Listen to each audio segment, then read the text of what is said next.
Hola, a raíz de todo el interés que ha generado un artículo que salió justamente en esta edición, no sé si se ve, que está ahora en kioscos, durante todo el mes de enero salió y nos enfocamos mucho en la diabetes. Hay una entrevista de un médico experto en el tema que lleva muchísimos años viajando por todo el mundo y habló de la dieta cetogénica, habló más sobre los descubrimientos de la doctora Sarah Hallberg, todo lo que se ha hecho en ese ámbito, fue muy interesante.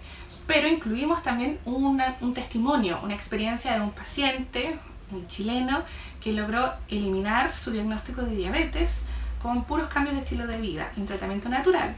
Y él fue guiado por don Luis Quinteros. Así que, como hubo tanto interés, quisimos en el fondo profundizar más haciendo preguntas al responsable de esta transformación.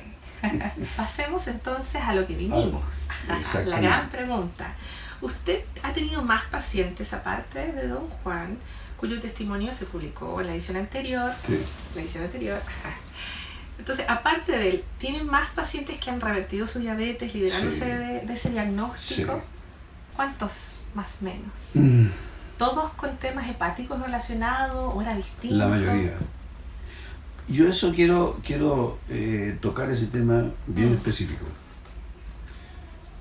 Generalmente a la diabetes se le achaca un problema con el páncreas. Como que fuera el gran responsable. Como que el responsable es el páncreas de la diabetes. Y no es el páncreas, es el hígado.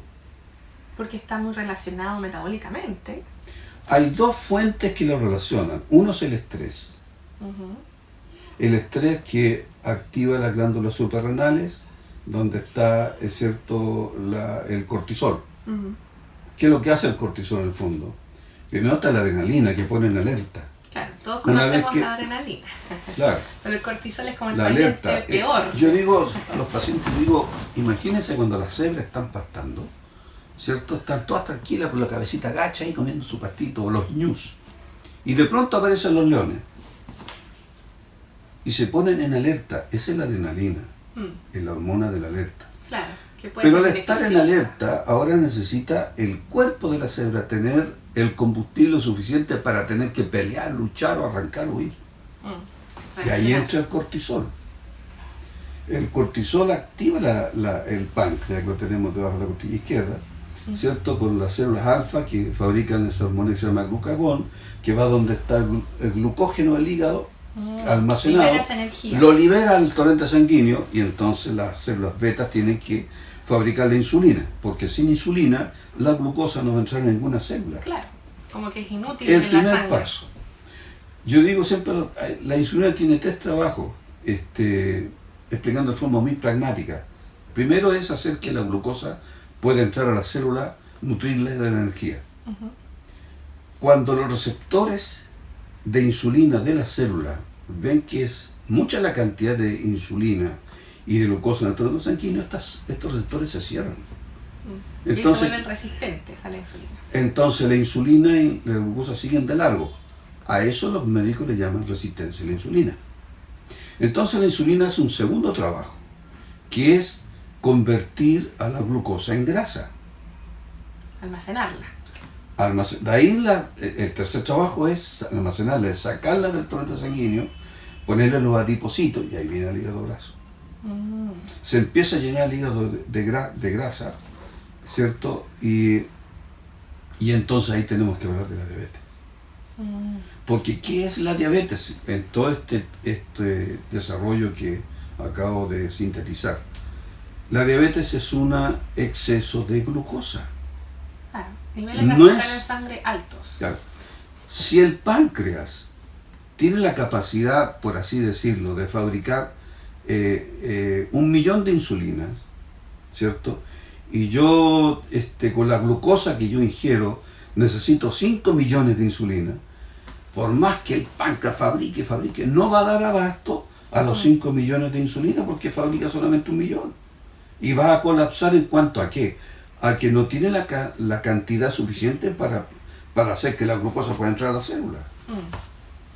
Entonces, no es un problema del páncreas, es un problema de la glucosa. La glucosa en abundancia es lo que convierte a la gente en diabética. Y la persona puede ser diabética por dos motivos. Hay dos canales para ser diabético. Una es por exceso de carbohidratos, hidratos de carbono, ¿cierto? La dieta moderna. Pero la gente no considera, por ejemplo, los carbohidratos del jugo de frutas. Claro, no lo toman en cuenta porque es natural. Porque la fructosa de la fruta, que es el azúcar de la fruta, viene procesada y se la entregamos en bandeja al torrente sanguíneo. Claro, viene separada de todas sus vitaminas, minerales, fibra. Exactamente, entonces se nos va la glicemia a las nubes. Entonces, y la gente no lo considera como carbohidratos o como que es dañino para una persona que tiene una tendencia o tiene un hígado graso, ¿cierto? Una esteatosis o resistencia a la insulina o es diabético derechamente y no le da importancia al jugo de fruta, cree que es lo mejor. Lo otro que son los azúcares naturales, pero integrales. ¿Ya? El problema está que todos consumimos los alimentos que se llaman azúcares, que son los cereales y los tubérculos, que los necesitamos, porque el cuerpo los necesita, pero en forma integral, no procesados. Es decir, mencionémoslo, el arroz integral, la quinoa integral, el amaranto, el mijo, el trigo, la avena, el centeno, el maíz, ¿no? Me faltó uno. La cebada. Entonces, cuando uno muele todo eso, lo procesa o viene blanqueado, eso es pura azúcar. Esto son largas cadenas de azúcar y la glicemia se va. La diferencia principalmente es como la falta de fibra que acompañe. Fibra y nutrientes. Porque no olvidemos que nosotros nos alimentamos para nutrirnos, no para darle gusto al paladar. Bueno, la idea es que sean las dos cosas, ¿no? Pero es que ese es el problema. Yo le digo a la gente, tome un tomate y cómaselo como una manzana. Disfrútelo. Y van a ver que un tomate más natural, las papilas gustativas van a empezar a modificarse con lo natural. Van a perder el sabor a lo químico, a lo adictivo que tienen todos los químicos, y va a empezar a saborear lo natural. Entonces, no es que sea fome, yo creo que es una equivocación. Lo fome es lo que es artificial. Claro. ¿Por qué preferimos lo artificial? Porque es adictivo, ¿cierto? El azúcar, por ejemplo, que nosotros consumimos, rápidamente llega al cerebro y lo hace funcionar. Pero como un estímulo como las drogas. Pero es un combustible liviano, se consume rápido. Y uno entonces, el bajón. Como se gasta rápido, el cerebro te dice, ya, pues dame más, dame más. Entonces la persona tiene que meterle más azúcar. Y ese es todo el tema. Y es una adicción. Tiene un porqué. Y también se puede solucionar. Y se puede solucionar. Yo a los pacientes los saco de ahí, gracias a Dios, con estos tratamientos y salen exitosos, digamos. Al principio el problema es más de acá, que están habituados, ¿cierto?, a los malos hábitos, valga la redundancia, que heredan de la familia o de donde nosotros, los chilenos, por ejemplo. Y lo más fácil para todos los dueños de casa es tallarines, arroz blanco, es rápido. Es que también es lo más económico. Hay que reconocerlo. Si uno está economizando al máximo, es más complejo. Pero es que es más económico no tener que ir al médico ni comprar medicamentos. Claro. Es más económico no perder la condición de estar sanos.